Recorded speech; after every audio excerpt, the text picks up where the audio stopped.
There was an old saying in the 19th century, I think it was the 19th century, that Canada is a fireproof house far away from flammable materials. That's what a Canadian diplomat said about 100 plus years ago. And it's true. Like, we've really never had a bad thing happen to us because of where we are. We've always been lucky to be next to America. I mean, sure, we did have that skirmish in the War of 1812, but everything's been friendly since then. And there's a moral hazard there in that Canada can make performative statements about the world and not have to back it up with anything because we're safe over here.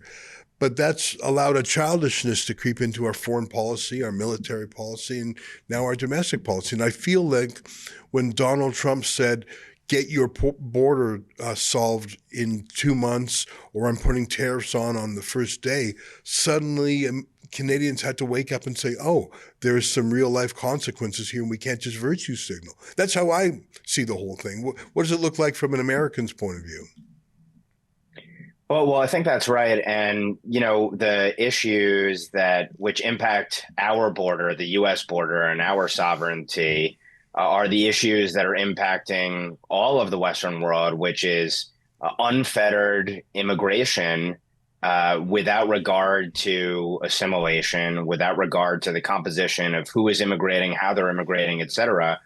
There are all of these consequences to it. And from the U.S. perspective, obviously, to the extent there aren't open borders to our north and open borders to our south, we already have a substantial amount of territory to protect and defend. And so it makes inordinate sense when the mandate for the incoming Trump administration is to restore our borders, to restore sovereignty, to get a handle on immigration, those who are already within our borders, to eject immediately criminal illegal aliens, those who are working on behalf of terrorist groups, transnational criminal organizations, adversarial regimes like the Chinese Communist Party, at them out first. And obviously, of course, in addition to dealing with the population already here, you want to prevent any additional illegal immigration. And so it makes inordinate sense that the Trump posture immediately would be, what tools do we have in the toolbox to ensure that surrounding countries neutralize and deal with their own immigration issues, that they don't spill over into our borders? And that, of course, involves the northern border and the integrity of it, as well as the southern border. But, to your point about, Canada living in sort of a blissful existence, I mean, it's the same thing for the U.S. in many respects. We're surrounded by oceans. We've been blessed with these nations built on values and principles that are timeless, that have allowed us to prosper, to have peaceful, dynamic existences. But it can be squandered very quickly with the wrong policies. And I think I've seen footage recently of even Trudeau talking about, well, maybe we've gone a little far with the illegal immigration. And you may take that as just rhetoric, and it probably is just rhetoric. But there's a realization across the sort of globalist, internationalist ruling class in the West that there's a populist nationalist backlash. And the populist nationalist backlash is that the native citizens are being subordinated to non-citizens. And there's something fundamentally wrong and unfair about that. Countries are not putting their people first. They're not operating from their first principles. And consequently, it threatens the power of the ruling class. That's probably why, in part, we've seen a tyrannical and totalitarian reaction from a lot of ruling class members in good standing in any number of capitals across the West. But the bottom line is that if we are to have representative democracies, then what the people want should go. The people ought to be sovereign. We're not subjects. We're the masters of our leaders. And when that gets flipped on its head, it leads to disastrous outcomes.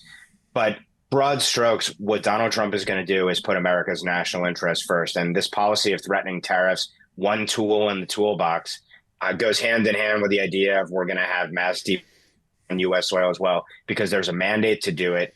It's good for the American public. Hopefully it has a deterrent effect, and hopefully it leads to self-deportation, and hopefully it also leads to countries that are near abroad and are further abroad also managing their own sovereignty as well because these are global issues, of course, when you're talking about transnational gangs, when you're talking about the Chinese Communist Party's infiltration, when you're talking about jihadists as well across the West. And by making these demands of Canada in a serious and frankly threatening way, it's causing a sobriety here that we haven't had in years. All the things you've talked about.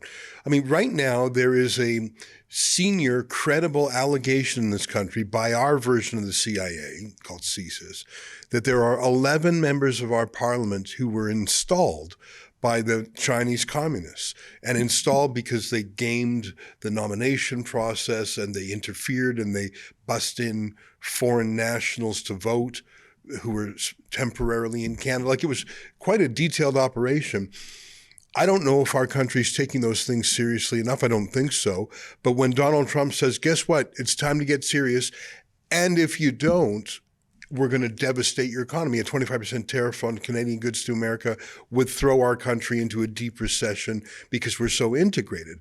I think Canadian pundits have to understand that's Trump saying, I really, really mean it. It's not an economic war. It's saying fix these non-economic things, the porous border, the drug sales, or we'll give you a punishment that's economic. Like, I don't think Trump wants the tariffs. I think he wants a proper border.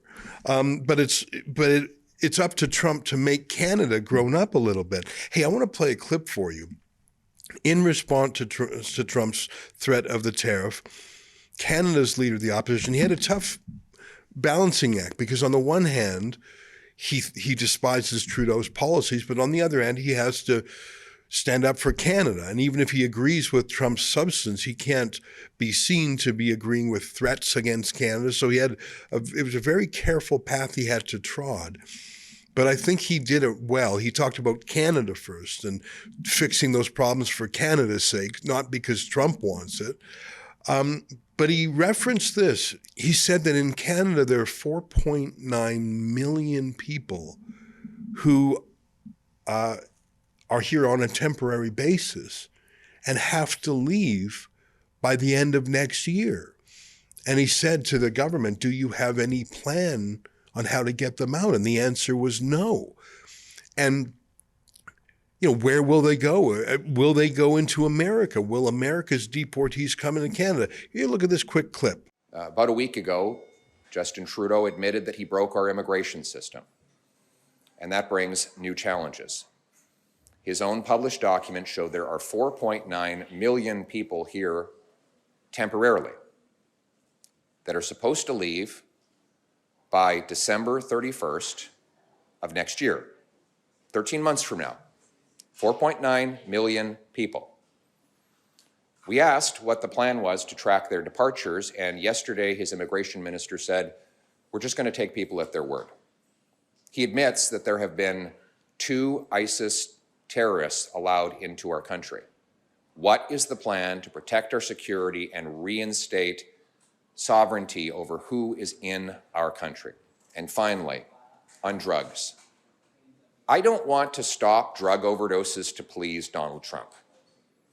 I want to stop drug overdoses so that there's not one more mother with her face buried in a pillow sobbing that she just lost her kid after 47,000 other Canadians have died. That's more than we lost in the Second World War. A 200% annual increase in drug overdose deaths have resulted from Justin Trudeau's radical liberalization of drugs.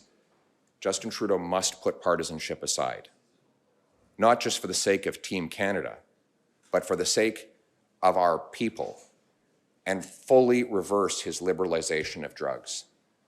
Ban them, prosecute those who traffic in them, secure our borders against the illegal importation of fentanyl ingredients, put people in treatment and recovery to bring our loved ones home drug-free.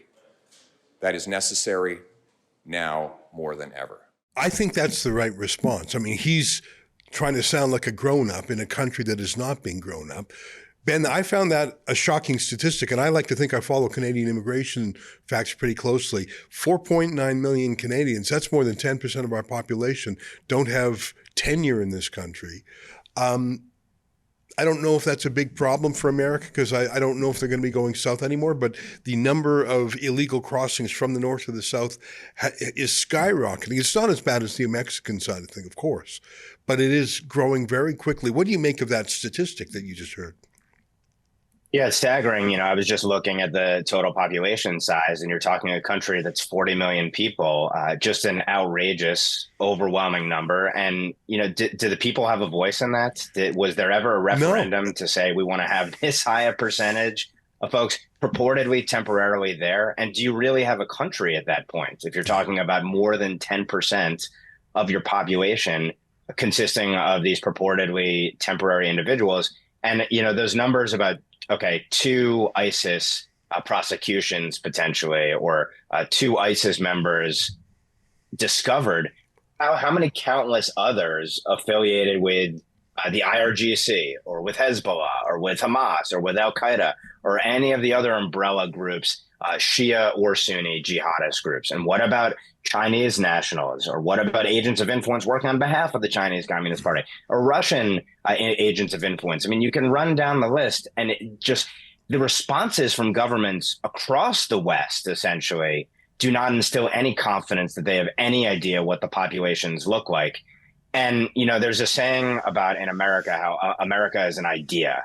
And of course, there are the ideals on which the country is built. There are the values and principles that are baked into the Constitution. But it takes people to bring them to life and to manifest them and to fulfill them.